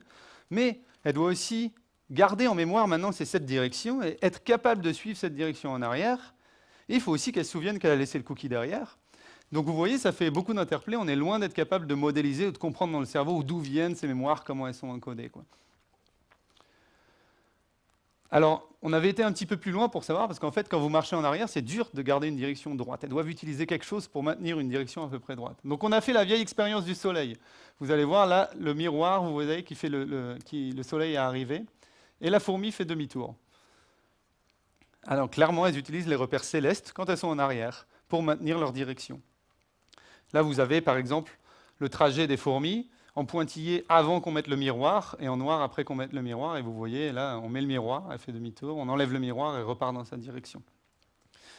Donc ça veut dire qu'il y a aussi un interplay assez complexe entre les mémoires des repères terrestres, qui sont plutôt, comme je vous l'ai dit, dans les corps pédonculés, cette aire d'apprentissage, et la mémoire de la direction basée sur le céleste, qui est dans une autre aire cérébrale. Et donc, il doit y avoir une sorte d'interplay où je suis capable de regarder, OK, ma mémoire terrestre me dit cette direction, je l'envoie à mon autre aire cérébrale qui peut gérer avec les repères célestes. Donc, au final, ce n'est pas simplement que le cerveau, c'est juste des réflexes moteurs comme ça, mais c'est exactement comme ce qu'on pense du cerveau de l'homme, c'est-à-dire que vous avez beaucoup de modules qui font des types de computations différentes, qui font des traitements de l'information différentes, et finalement, votre comportement va résulter de l'information qui va circuler entre ces différents centres cérébraux.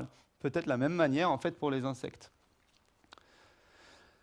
Dernière chose ici, c'est qu'on a découvert, en fait, que ce soit devant, en arrière ou sur les côtés, ça pose aucun problème pour maintenir leur cap en utilisant les repères célestes. Là, vous avez une fourmi qui le tire sur le côté, clairement. Mais regardez la fourmi d'après. Elle est capable de faire des tours en tirant, elle a un bout de salami pour le cas, mais elle garde son cap. Après, vous avez une autre fourmi, donc c'est-à-dire qu'elles peuvent maintenir la direction du trajet indépendamment de l'orientation de leur corps. Alors, je ne sais pas si vous imaginez ce que ça implique pour le contrôle des 6 pattes, déjà, d'être capable de continuer dans une même direction en faisant des rotations. On y arrive aussi assez bien. C'est assez impressionnant. Et c'est surtout au niveau de la perception des stimulus tels que le ciel, le soleil. Quand vous tournez, le soleil change de position comparé à vous.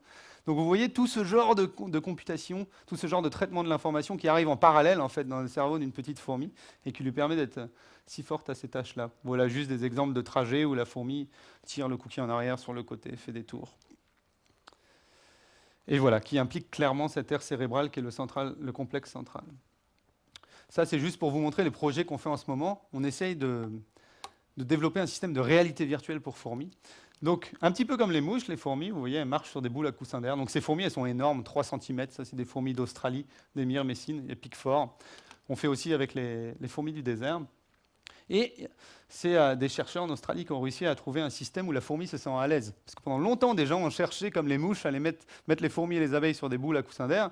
Mais alors on disait, non, mais les fourmis et les abeilles sont trop intelligentes. Effectivement, quand vous la collez, vous voyez, elle fait une sorte de moonwalk, elle essaie de se détacher, elle va chercher avec ses pattes, que les mouches ne font pas forcément. Mais là, avec ce système, en fait, c'est un Allemand qui a trouvé ça. Il avait un tout petit fil dentaire de 1 mm qui relie la fourmi à cette espèce de tige, et cette tige passe dans un tube en verre, ce qui fait qu'elle peut monter et descendre. Donc en fait, la fourmi est à l'aise. Elle se met dans la position qu'elle veut, et on a l'impression qu'elle ne sent pas qu'elle est sur cette boule. Et du coup, ça marche très bien, et les fourmis sont contentes. L'étape 2, c'est l'environnement visuel. Alors ça, c'est quelque chose qui est en train d'être développé. C'est en gros un cinéma immersif pour fourmis. Donc là, vous avez la vue extérieure, la vue intérieure. Il y a 20 000 diodes dans l'UV, dans le vert, dans le bleu. Ça correspond au photorécepteur de la fourmi. Donc on a cette fourmi qui va être dans cette sphère, sur sa petite boule. Donc l'idée, c'est voilà, vous avez la fourmi qui est là sur sa boule, là sur le point rouge ici. Elle se déplace sur sa boule. Nous, on enregistre les déplacements de la boule, et donc on peut déduire le trajet qu'elle fait. Et comme ça, on peut faire dans l'environnement virtuel comme si elle se déplaçait. Comme si vous jouiez à un environnement immersif avec un casque, si vous voulez. Donc pour nous, l'avantage, il est clair, c'est qu'on peut faire tous les types de manipulation de l'environnement qu'on veut en un claquement de doigts. Si vous voulez, vous pouvez retourner les armes, par exemple. Ce que vous ne pouvez pas faire en vrai sur le terrain, c'est plus difficile. Ou alors, un autre truc qui est génial avec ça, c'est que en fait, l'animal, il est toujours en boucle fermée avec son environnement. C'est-à-dire que si j'envoie la commande motrice, je tourne par là, mes récepteurs sensoriels confirment, oui, ça tourne, effectivement, je suis enfermé dans mon environnement, si vous voulez. Chaque fois que j'envoie une commande motrice, j'ai la réponse qui confirme. Et ça, on ne peut pas le séparer. Mais avec ce système, on peut, par exemple, avancer, ça pourrait être reculé, si on voulait. Tourner à gauche, ça peut devenir tourner à droite dans cet environnement virtuel. Et ça permet de poser des questions qu'on ne peut pas dans l'environnement réel. Donc voilà les avantages. Alors pour conclure, juste j'aimerais rappeler, vous voyez, alors là c'était une approche plus éthologique, on regardait quelle était la spécialité, la tâche que fait cette fourmi, la tâche pour laquelle son cerveau a évolué, à elle, à cette espèce. Vous voyez qu'il y a des fourmis qui font des intégrations du trajet incroyables, qui nous dépassent de loin. L'apprentissage visuel qui nous dépasse aussi de loin. Peut-être c'est pas étonnant que c'est l'abeille qui ait fini premier sur la discrimination de couleurs, quelque chose à voir avec ce qu'elles font et les fleurs, sans doute. On a vu aussi que d'une espèce à l'autre, même chez les fourmis, ça varie déjà. Les espèces comme ça sont fortes en intégration du trajet. Ici, elles vont être un petit peu meilleures en apprentissage visuel. Et aussi, on a vu que oui, bon, elles ont un cerveau, elles apprennent. C'est assez compliqué, leur cerveau, on est loin de le comprendre. Mais la leçon que j'aime bien, c'est peut-être que leur cerveau n'est pas spécifique pour une tâche, mais au final, en fait, l'évolution, elle ne sélectionne pas forcément quelque chose de mieux pour une tâche donnée maintenant. Les espèces qui vont survivre sur de très longue échelle, c'est aussi les espèces qui sont capables de changer. Donc c'est plutôt un design qui va être facile à changer, qui va sélectionner au cours du temps. Donc c'est bien pour des longues années évolutives, mais c'est aussi bien pour l'apprentissage, puisque l'apprentissage, c'est le changement du cerveau. Vous voulez être capable de changer votre cerveau, mais que ça marche quand même. Donc en fait, je pense que c'est ça. C'est quelque chose de complètement distribué, où l'information circule, mais vous pouvez faire des changements, et ça fait des nouveaux comportements qui sortent un petit peu comme ça. Et enfin, oui, une dernière chose qu'on a vue, c'est qu'il y a une partie de l'intelligence, une partie de la solution, disons, à un problème qui peut être dans le corps. Et le cerveau est rarement détaché du corps, comme on a vu. Baisser la résolution, ça peut augmenter votre performance sans avoir besoin de se compliquer la vie avec le cerveau. Et donc, pour en retourner à la question du début, comment mesurer l'intelligence animale, au final, simplement, peut-être, il faudrait avoir plutôt l'approche, essayer de trouver quelle est l'intelligence de cet animal, quelle est la tâche pour laquelle lui a évolué, plutôt que chercher à les comparer et voir lequel est le plus intelligent. Voilà. Merci beaucoup. J'espère que ça vous a plu.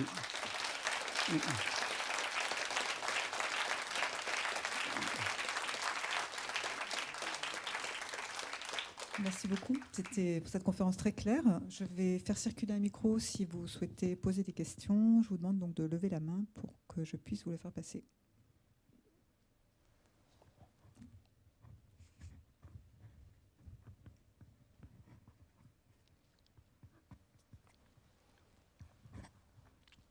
Bonsoir, merci beaucoup.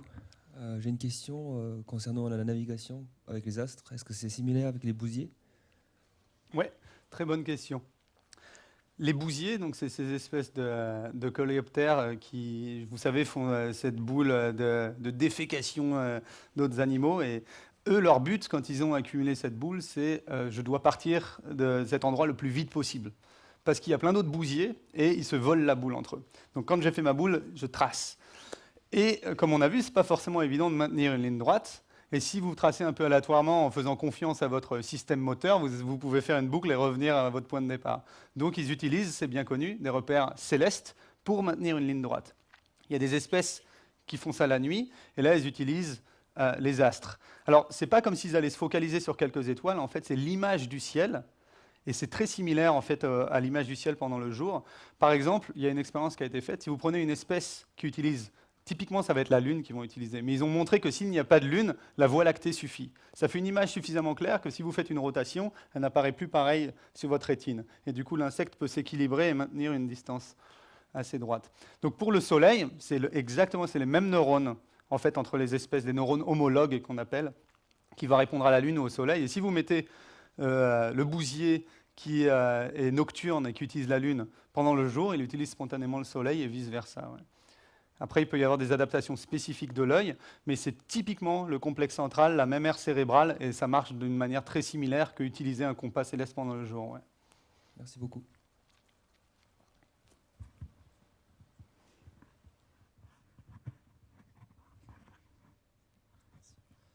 Bonjour, merci beaucoup pour votre présentation. J'avais une question par rapport à l'expérience de la soufflerie. Est-ce que, pendant la période de clutching, est-ce que vous avez essayé de voir si, en augmentant l'intensité de vent, si on supprime cette période, donc si on empêche la fourmi d'avoir un instant pour repérer ce qu'elle a autour d'elle, est-ce qu'on a une modification de comportement par la suite? Ouais, on a fait ça. Et alors, d'ailleurs, j'adore le mot expérience de la soufflerie. Maintenant, ça va être ce nom-là, très bon. Effectivement, alors ce qu'on pouvait faire, c'est mettre le blower plein power. Et en fait, au lieu de démarrer sur la fourmi, c'est de l'avoir à plein power et le baisser. Donc là, elles se font souffler directement. Et là, la performance diminue complètement. Ouais. Mais dans un coup de vent normal, la plupart du temps, elles ont le temps de le voir venir. Ici, j'ai une question sur la recherche sur les fourmis. En fait, je voulais savoir combien il y avait d'équipes dans le monde qui travaillaient sur les fourmis. Et si, c'était vraiment... Enfin, c'est un sujet vraiment passionnant, j'ai l'impression. En tout cas, vous le rendez passionnant. Merci. Et voilà, est-ce qu'il y a beaucoup de financements qui sont sur ce sujet-là ou c'est réparti sur toutes les espèces?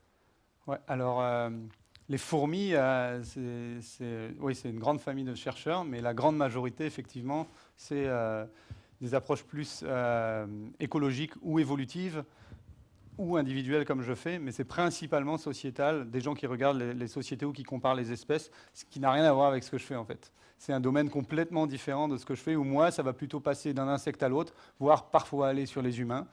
Mon centre d'intérêt est la navigation. Il y a beaucoup de gens, leur intérêt, c'est par exemple les comportements collectifs. Donc, ils vont étudier les bancs de poissons et aussi les trajets de fourmis. Donc, en fait, la fourmi en elle-même, c'est un modèle transversal de plein de questions. Et clairement, ceux qui étudient le plus les fourmis, c'est ceux qui regardent les différentes expressions des sociétés et comment expliquer l'altruisme ou des choses comme ça. Là, je dirais qu'il y a une bonne trentaine de labos dans le monde qui fait à peu près ça. Si vous prenez tous les gens qui ont déjà travaillé une fois sur les fourmis, disons dans cette année, je dirais peut-être, quand je regarde aux conférences, je dirais peut-être 5000 personnes, peut-être. Et effectivement, ce n'est pas évident de trouver des financements quand vous êtes en compétition avec des modèles tels que la Drosophile ou le C. elegans, où vous pouvez avoir toute cette batterie d'outils. Mais au final, c'est des questions qui sont que répondues en laboratoire et qui viennent de neurosciences pures et dures. Et il y a rarement... Les présentations sur les fourmis dans ces milieux-là, comme je l'ai fait, sont souvent bien appréciées parce que ça permet de voir, ah oui, il faut en fait avoir une tâche spécifique pour une espèce spécifique. Ça, c'est pas partout compris. Mais oui, voilà. Je ne sais pas si ça répond à vos questions.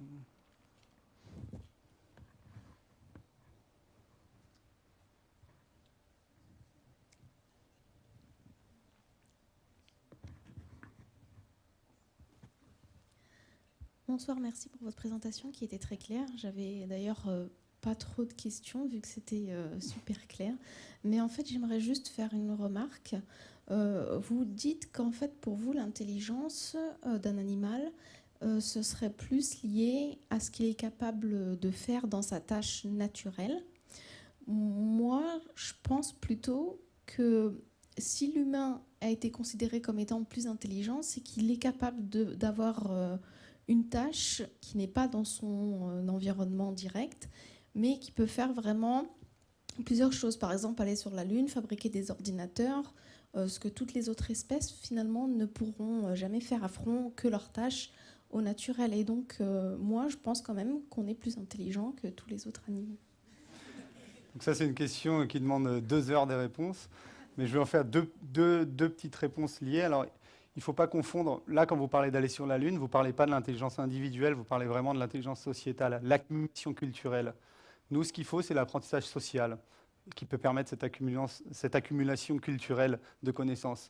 Personne aujourd'hui n'est capable de faire tout seul un ordinateur, une voiture, un avion. C'est vraiment des grosses sociétés mises en place qui peuvent faire ça, qui ont pris du temps pour arriver. Donc ça, c'est un petit peu différent de l'intelligence individuelle, c'est plus un côté collectif.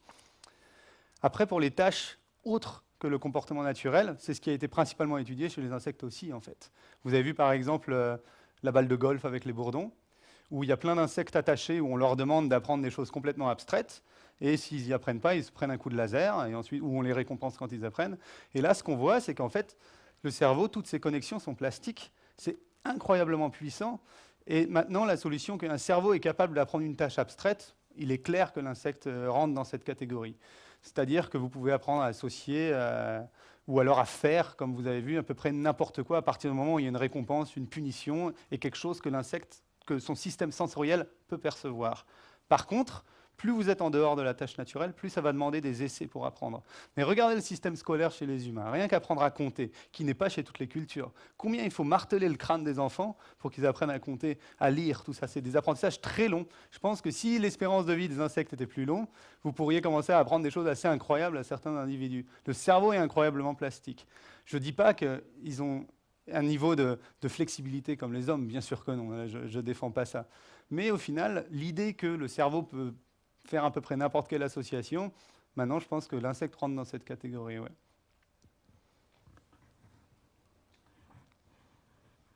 Voilà.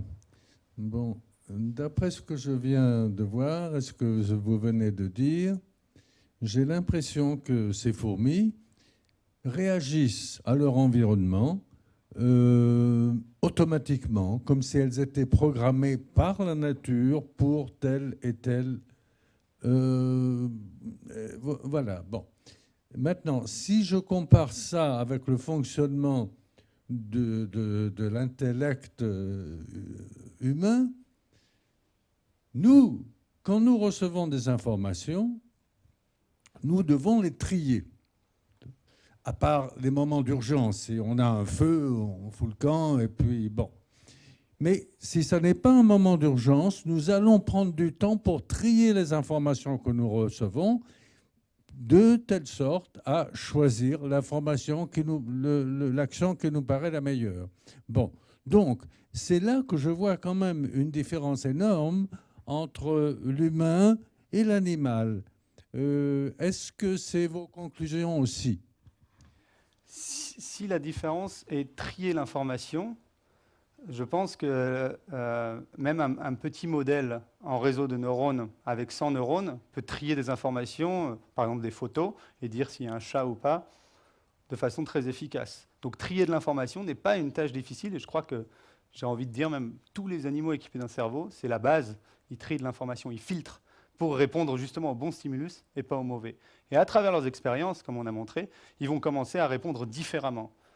Donc ce n'est pas forcément automatique, et vous allez avoir des différences entre individus, des individus qui vont se spécialiser pour faire ça et d'autres pour faire ça. Donc le tri de l'information, je pense, est partagé à travers les animaux. Et le fait que ce soit une programmation, je pense qu'on peut le réfuter, puisque l'expérience individuelle va amener un individu à se retrouver, à s'exprimer d'une certaine manière, et faire des comportements différents des autres individus qui peuvent être même des clones, qui peuvent avoir la même séquence d'ADN.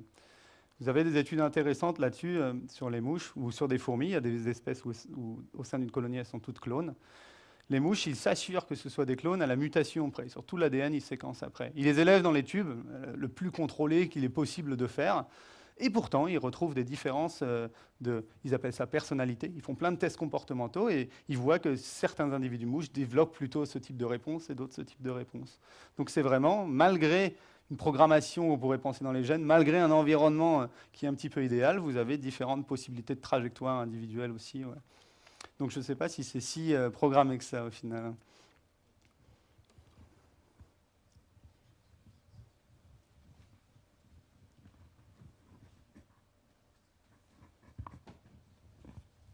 Bonsoir, merci pour votre présentation.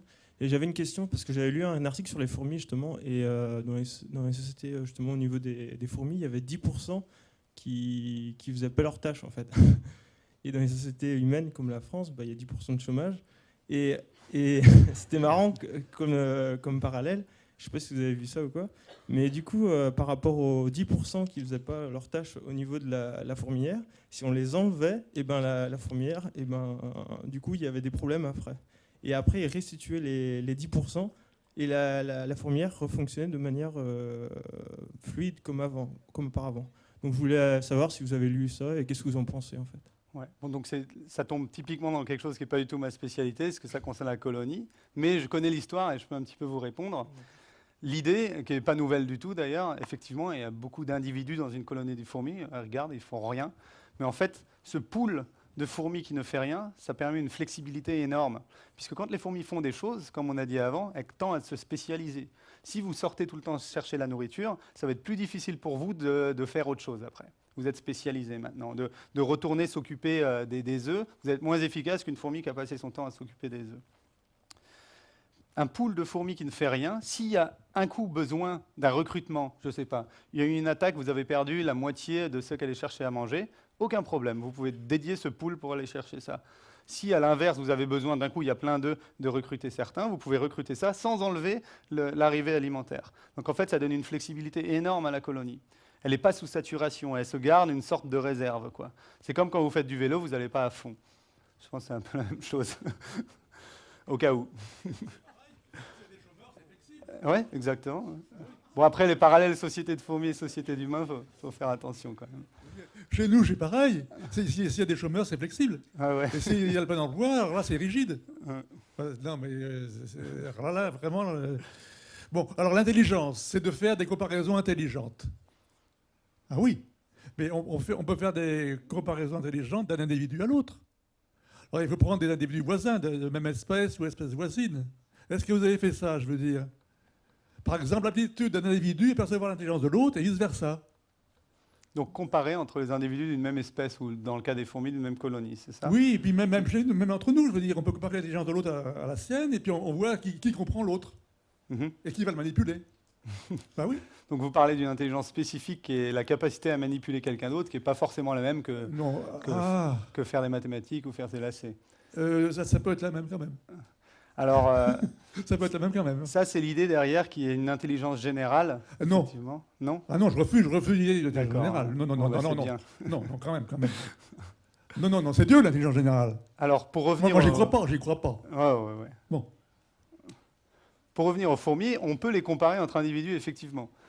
Et on voit des sacrées différences entre les individus. Il y a des individus qui apprennent beaucoup mieux que d'autres.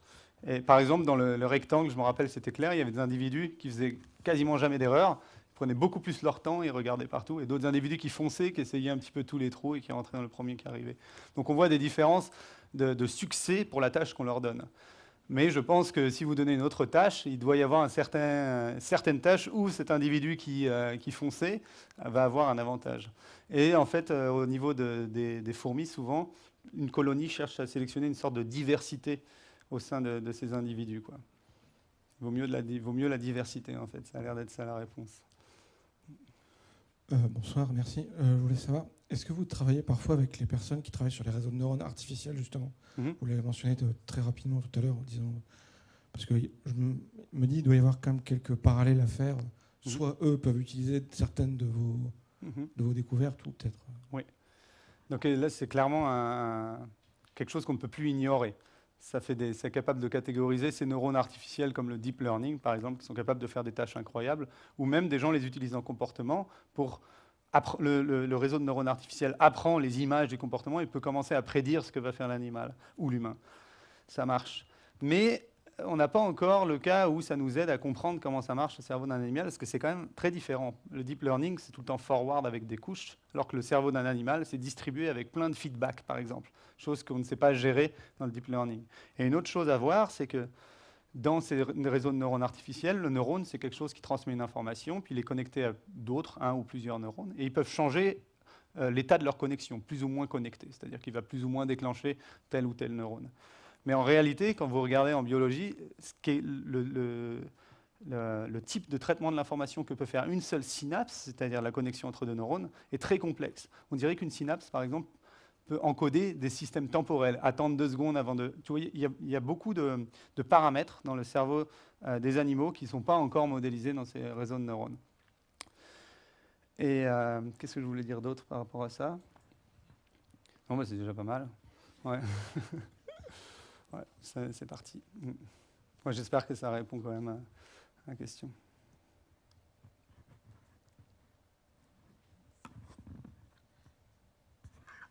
Bonjour. J'ai été témoin il y a quelques années d'une façon de repérer le trajet à suivre par des animaux qui suivent couramment un même trajet. Je me trouvais à la pointe de l'île de la Cité, à Paris, à la pointe Est.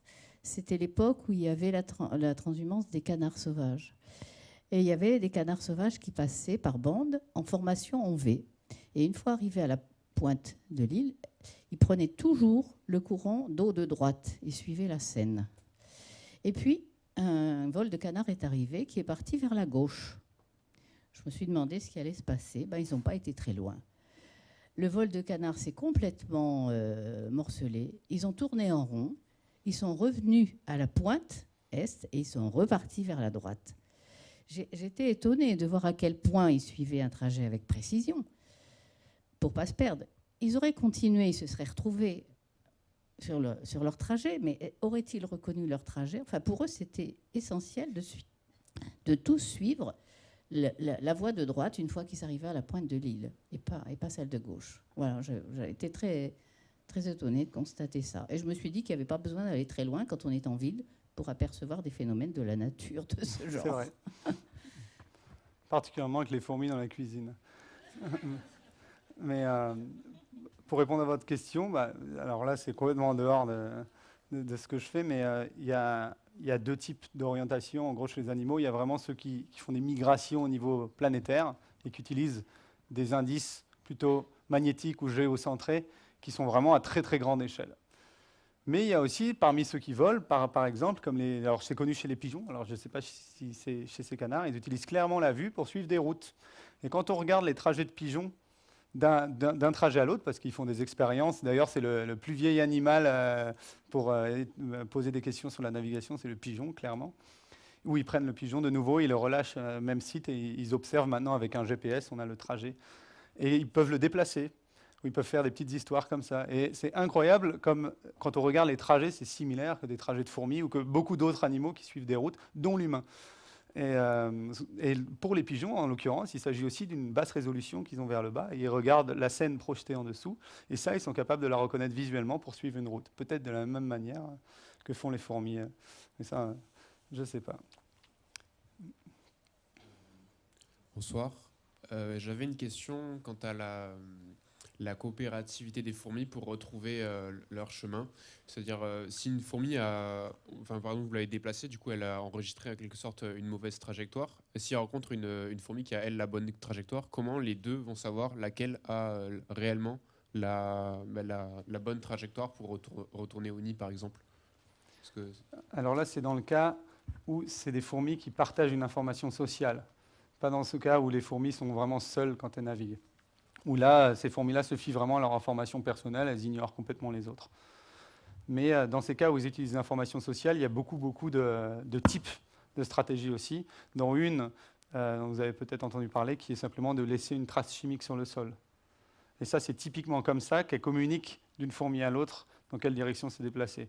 Il n'y a pas d'évidence, à ma connaissance, de fourmis qui, en se regardant, se transfèrent une information sur dans quelle direction aller, contrairement aux abeilles qui font ça par la danse des abeilles une fois dans la ruche. Donc la transmission d'informations entre 2 individus fourmis, à ma connaissance... Ah non, d'ailleurs non, je dis des bêtises. Il y a 2 types. Il y a effectivement le suivi de pistes chimiques, fourmis qui laissent un trait, et le trait s'auto-renforce avec les fourmis qui le suivent. C'est ce qu'on voit partout quand vous voyez ces colonnes de fourmis. Ça, c'est pour recruter. Ce n'est pas vraiment pour naviguer, c'est pour dire, vous qui ne savez pas où est la nourriture, suivez la piste. Mais même ces fourmis-là, une fois qu'elles savent où est la nourriture, elles tendent à suivre la vision, parce qu'elles ont aussi appris la route. Mais l'autre technique qu'il y a, ça répond peut-être un peu plus à votre question, c'est ce qui s'appelle en anglais le tandem running. C'est quand une fourmi a découvert la nourriture, et c'est une espèce de fourmi qui ne dépose pas de piste chimique, elle peut revenir à son nid, exciter un petit peu le nid, et là, il peut y avoir une fourmi naïve, pourquoi pas, j'y vais.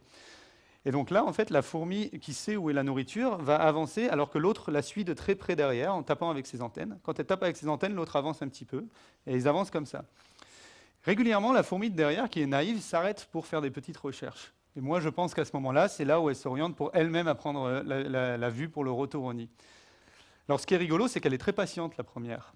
Donc, c'est pour ça qu'il parlait d'enseignement, parce qu'il y a un coup clairement pour celui qui montre la route. Il attend. Et alors, il y a des expérimentateurs qui se sont amusés à enlever la fourmi pour voir à quel point elle était patiente. Mais au bout d'un moment, effectivement, elle fait, ouais, tant pis, elle s'en va. Ouais. Mais voilà, ils peuvent faire une route à deux, comme ça, et l'une apprend à l'autre. Ouais. Tandem running, ça s'appelle. Voilà, une question ici. Bonsoir. Alors j'avais une question, on parle d'intelligence. Est-ce qu'on peut parler d'intelligence émotionnelle dans le sens où, je crois qu'il y avait un livre qui avait été écrit par Bernard Weber, La fourmi, il parlait de peur. Est-ce que lorsque vous avez utilisé le système de soufflerie, donc merci à la personne qui en avait parlé, est-ce que la fourmi a eu peur ou pas? Est-ce qu'il y a des émotions derrière? Alors la réponse est il y a deux niveaux d'interprétation. Alors quand on parle d'émotion, on peut penser l'émotion subjective que je ressens moi, est-ce qu'ils l'ont aussi? Ça, en théorie, on ne peut pas y répondre. Alors quand il s'agit d'un cerveau très similaire, genre un primate ou une souris, vous voyez que quand vous terrorisez la souris, c'est la même aire cérébrale qui s'active que c'est le cas chez vous quand vous ressentez subjectivement la peur. Donc on peut déduire peut-être que parcimonieusement, elle ressent subjectivement quelque chose de similaire à la peur. Mais comment vous faites avec une fourmi qui a un cerveau complètement différent? Qu'est-ce qu'elle ressent? Est-ce qu'elle ressent la peur? Moi, je ne sais pas, je n'ai pas accès à ce qu'elle ressent. Par contre, vous avez des comportements qui indiquent des choses. Par exemple, elle peut avoir mal, il peut y avoir des choses qui ne se sont pas bien passées, elle va éviter cet endroit, elle va réagir exactement un peu comme vous réagiriez si vous avez eu mal. Donc la douleur, je pense. Le ressenti subjectif, je ne sais pas. Il y a eu des expériences récentes sur les bourdons qui ont montré, alors c'est des biais cognitifs, c'est-à-dire que si vous êtes plutôt dans un état émotionnel positif, vous allez voir le verre à moitié plein, et si vous êtes dans un état émotionnel plutôt négatif, à moitié vide. Et il faisait exactement ça. Alors je ne sais plus exactement comment c'était, mais en gros, il y avait deux stimulus, on va dire, ça va être la largeur d'une barre, donc la barre très large du sucre, la barre très fine de la quinine, pas bon. Et ensuite, il montrait au bourdon pour la première fois une barre exactement de la largeur entre les deux. Donc, alors, est-ce qu'on y va ou pas? Et en fait, si au préalable, au bourdon, il lui avait donné juste un petit peu de sucre, le bourdon tendait à prendre ça comme une barre positive.